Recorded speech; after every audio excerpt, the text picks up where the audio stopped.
Mungkin dalam majelis semacam ini usahakan ditanamkan dalam batin kita, jangan sampai satu sama lain memandang dirinya lebih mulia. Pokoknya usahakan kita merasa diri kita yang paling rendah di majelis ini. Paling rendah di majelis ini. Saya yang paling rendah, saya yang paling rendah. Saya yang paling hina, saya yang paling hina.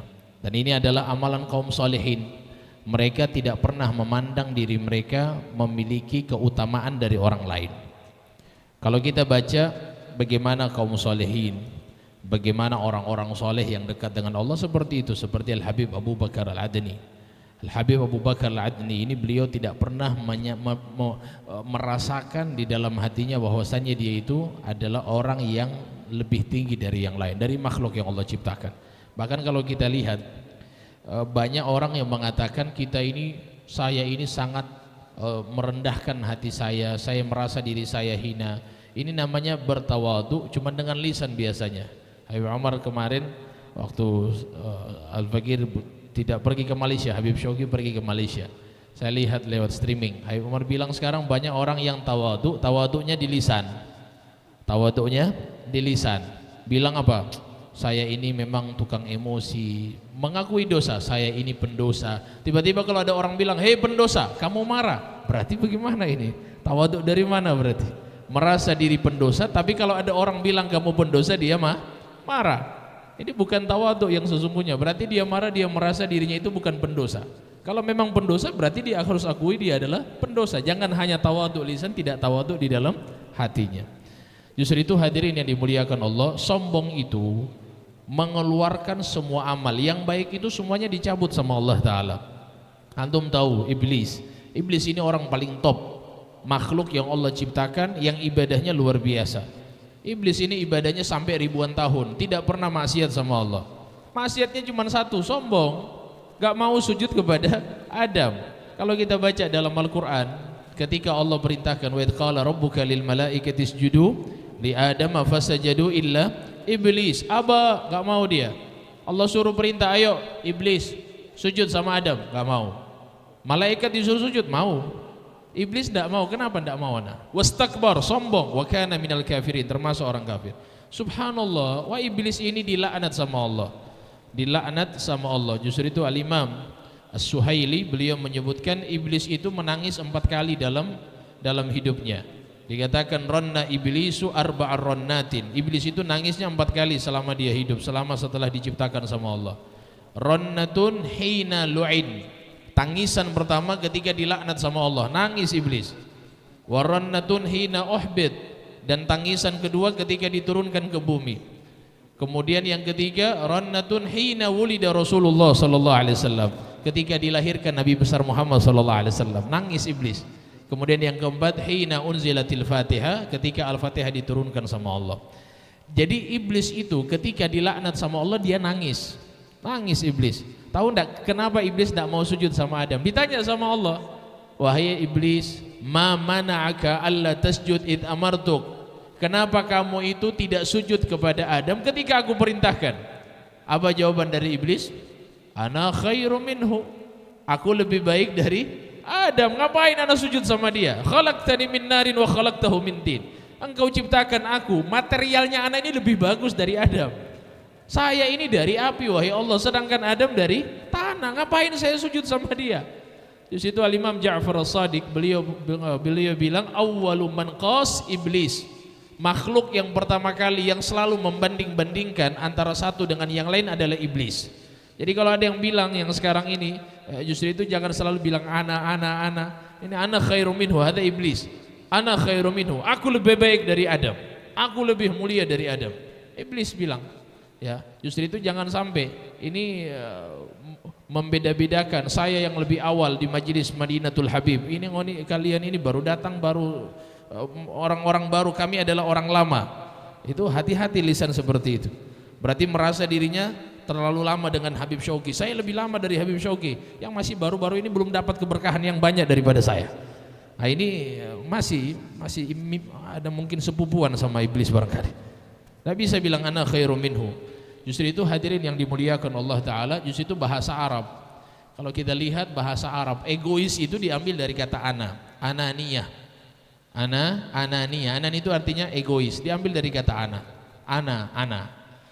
Hadirin yang dimuliakan oleh Allah Ta'ala, justru itu hilangkan sifat sombong dalam batin kita. Dan sombong itu di hati, bukan digerakkan. Tadi Sony Wakwaw, Masya Allah. Kira-kira Sony Wakwaw itu sombong atau tidak? Tidak sombong dia. Jangan lihat di penampilan. Jangan lihat di penampilan. Sombong itu dilihat dari mana? Dari hati. Kalau seandainya dia merasa dirinya lebih mulia dari orang lain, baru itu sombong. Jadi jangan nilai dari pakaian, jangan nilai dari tingkah laku. Di situ Nabi SAW menyampaikan ketika ditanya apa itu sombong, ada yang bilang ya Rasulullah, ada orang suka pakai baju bagus, suka pakai sendal bagus, apakah itu sombong? Kata Nabi, kalla, bukan. Innallaha jamilun yuhibbul jamal. Allah itu maha indah dan suka dengan keindahan. Terus apa itu sombong ya Rasulullah? Kata Nabi Muhammad, al-kibru batrul haqq wa ghamtun nas. Sombong itu menolak kebenaran dan merendahkan manusia. Hada sombong.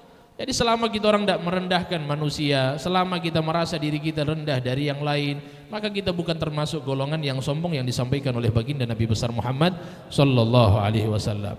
Hadirin yang dimuliakan Allah Subhanahu wa taala, juga di dalam majelis semacam ini ya kita husnudzan, ya prasangka baik tadi yang saya sampaikan, dari merasa diri yang paling hina, sangka baik sama orang. Pokoknya lihat orang sangka baik, sangka baik, sangka baik. Al-Habib Ahmad bin Hasan Al-Attas beliau menyebutkan la yakhib man ahsana dhann wa in akhta. Tidak akan merugi seseorang yang ketika berprasangka baik kepada orang lain walaupun sangkanya salah. Gak akan rugi dia. Karena dengan sangka baik kita kepada orang lain itu adalah kebenaran walaupun sangkaan kita itu salah. Dan sangka buruk itu adalah sesuatu yang tidak benar walaupun sangkaan kita sangkaan kita tepat. Tetap nggak benar, tetap tidak dibenarkan. Yang namanya sangka buruk. Oleh sebab itu hadirin yang dimuliakan Allah Ta'ala, juga nasihat saya dalam majelis semacam ini, usahakan tingkatkan sifat yang ada di dalam diri Nabi Muhammad, kita terapkan dalam diri kita. Ini sifat mungkin barangkali masih ada hubungannya dengan sombong. Sifat apa itu? Sifat tidak tukang emosi. Emosian itu dihilangkan. Jangan tukang marah. Antum kalau jadi orang yang tukang emosian, sering emosi kepada orang lain senang atau enggak? Oh senang. Enggak senang orang dengan orang emosian. Enggak mau antum, orang mau dekat sama antum enggak mau lagi. Pokoknya hilangkan sifat emosi. Sifat orang takwa dalam Al-Quran disebutkan wal kadhiminal ghaidh. Orang yang selalu menahan emosi, tahan. Ya Nabi SAW dalam dakwanya begitu. Antum pikir yang dakwah cuma Habib Syauqi? Enggak, antum juga berdakwah. Semua kita di sini diwajibkan untuk dakwah. Habib Syauqi menyampaikan ilmu, antum tarik orang dari luar untuk datang ke majelis ilmu. Ada dakwah. Subhanallah. Wah, ini kita orang dakwah dengan emosi. Dakwah lihat orang maksiat, usahakan dengan tenang. Orang caci ya sudah enggak usah dibalas. Wal 'afina 'anin nas, maafkan orang. Ada sifat orang bertakwa yang disebutkan oleh Allah dalam Al-Quran, wallahu yuhibbul muhsinin. Allah suka dengan orang-orang baik. Bahkan kalau kita lihat hadirin yang dimuliakan Allah Subhanahu wa taala, saya dikasih berapa menit ini Habib? Masih ada Habib Syauqi, Habib Hussein. Habib Hussein, khalas. Langsung ambil waktu, sudah mau habis ini kayaknya, maghrib. Hah? Lah ada antum.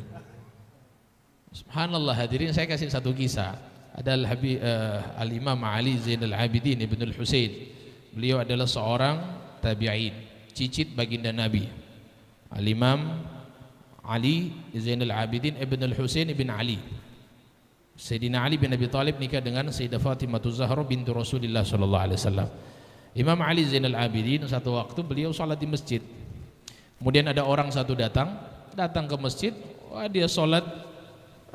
Dia pikir dia membawa uang waktu itu. Subhanallah, ketika habis sholat dia lihat uangnya sudah nggak ada, dan dia cari-cari mana uang saya. Langsung di dalam masjid dilihat sudah nggak ada orang lagi, yang ada hanya Imam Ali Zainal Abidin. Tapi waktu itu dia tidak tahu itu Imam Ali Zainal Abidin. Dia tahu ini adalah orang sholat, orang biasa. Tidak tahu ini Imam Ali Zainal Abidin. Jadi mereka orang dulu itu hanya banyak mendengar nama tapi jarang jumpa. Apalagi medsos dulu nggak ada YouTube, Instagram, WhatsApp nggak ada dulu. Jadi subhanallah, dibilang ini yang ambil uang saya, ini orang yang lagi sholat, pura-pura sholat. Imam Ali Zainal Abidin setiap hari sholatnya 1000 rakaat sehari semalam. Subhanallah, dibilang, hei fulan, mana uang saya, kembalikan. Dia bilang, uang apa? Kamu pura-pura, kembalikan uang saya. Uang dari mana? 1000 dirham, ayo kembalikan. Dia bilang, ya sudahlah, saya akan kembalikan uang kamu. Jadi Imam Ali Zainal Abidin dia tuduh mencuri. Akhirnya pergilah Imam Ali Zainal Abidin mengambil ini orang punya tangan, dibawa ke rumahnya beliau. Sampai ke rumah, Imam Ali Zainal Abidin mengambil uang pribadinya 1000 dirham, kemudian diberikan kepada orang yang menuduh beliau mengambil uangnya. Dikasih ini uang, fadhal ente ambil. Dia bilang, awas kamu mencuri lagi. Akhirnya pergi ini yang menuduh ini, dia bayar utang, dia belanja di pasar, setelah itu dia kembali ke rumah. Sampai di rumah, Masya Allah, istrinya bilang, hei, dari mana kamu? Dia bilang, saya dari bayar hutang, belanja di pasar. Pakai uang dari mana? Dia bilang, uang yang saya bawa 1000 dirham. 1000 dirham kamu ketinggalan di rumah. Kamu ndak bawa uang tadi. Dia bilang, ya Allah, ternyata saya ndak bawa uang. Dia bilang, ya kamu ndak bawa uang. Dia bilang, ya Allah, sungguh mulia hati orang tadi.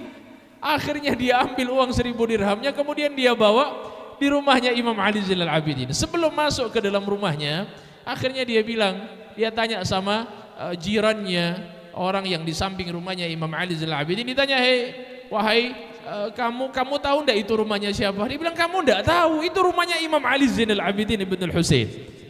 Beliau adalah cicit baginda Nabi besar Muhammad sallallahu alaihi wasallam. Akhirnya dia gemetar dan ingin minta maaf dari kesalahannya. Ketika dia ketuk pintunya rumah daripada Imam Ali Zainal Abidin, dibuka sama Imam Ali. Ketika dibuka, Imam Ali tanya kenapa? Dia bilang, wahai Imam, saya mau minta maaf. Ditanya minta maaf dalam hal apa? Dia bilang, saya minta maaf, tadi saya sudah menuduh kamu mencuri uang saya. Ternyata uang saya di rumah. Kata Imam Ali Zainal Abidin, saya sudah maafkan kamu sebelum kita keluar dari masjid tadi. Jadi ketika kamu tuduh saya mencuri uang kamu, saya langsung maafkan, tidak ada saya simpan dendam dalam hati saya. Saya langsung maafkan, tidak pernah saya simpan dendam buat kamu. Jadi kamu tidak perlu minta maaf sama saya. Coba lihat, terlambat memaafkan orang, mereka nggak mau.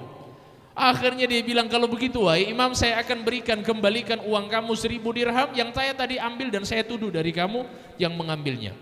Kata Imam Ali Zainal Abidin, nahnu ahlul bait. Kami ini keluarga Nabi, kalau sudah memberikan tidak mungkin kami ambil lagi. Sallu ala Nabi Muhammad. Ada akhlak. Ini akhlak yang harus kita terapkan dalam hidup kita. Wallahu yuhibbul muhsinin. Allah itu suka dengan orang berbuat baik. Antum dikasih hadiah sama kawan, antum balas dengan hadiah. Itu namanya berbuat baik, tapi bukan muhsinin. Muhsinin lebih besar, dia punya pahala. Kalau itu namanya saling balas kebaikan. Dapat pahala, tapi muhsinin berbuat baik kepada orang yang tidak pernah berbuat baik kepada kita. Berbuat baik kepada orang yang mungkin memperlakukan kita dengan perlakuan yang buruk. Itu baru muhsinin. Oleh sebab itu hadirin yang dimuliakan Allah, maka inilah akhlak salihin. Nah ini sebenarnya banyak sekali kisahnya Imam Haddad dalam hal ini. Beliau menjaga perasaan orang tua, menjaga perasaan anak kecil, sebagaimana akhlak beliau radhiyallahu taala anhu arda. Maka ini diwarisi turun temurun sampai kepada para kaum solehin yang ada di zaman kita sekarang. Oleh sebab itu hadirin yang dimuliakan Allah, terakhir Imamul Haddad itu beliau selalu merutinkan amaliyah beliau setiap kali habis sholat. Ini amalannya Imam Haddad yang dipakai sekarang dari para habaib kita, dari tuan guru. Apa amalannya? Membaca suratul Fatihah dihadiahkan kepada kaum muslimin muslimat, didoakan tiap saat. Imam Haddad seperti itu. Jadi ini usahakan kita di rumah juga demikian. Kalau setiap kali mau sholat kita minta. Jadi kan kalau kita sering dengar para guru kita sering baca setiap habis sholat, Allahumma taqabbalas shalah wad du'a wa ila arwahi walidina wa walidikum wa muatina wa muatikum wa muatil muslimina amma Allahumma taghshahum birrahmah wal maghfirah. Itu didoakan, dan itu doanya Imam Haddad. Setiap kali habis sholat beliau selalu mendoakan muslimin muslimat. Maka insya Allah mudah-mudahan kita juga seperti itu. Kita doakan mereka kaum muslimin muslimat setiap habis sholat, sebagaimana amalia yang dirutinkan oleh Imam Abdullah bin Al-Haddad. Hadza minni wal afu minkum. Wassalamualaikum warahmatullahi wabarakatuh.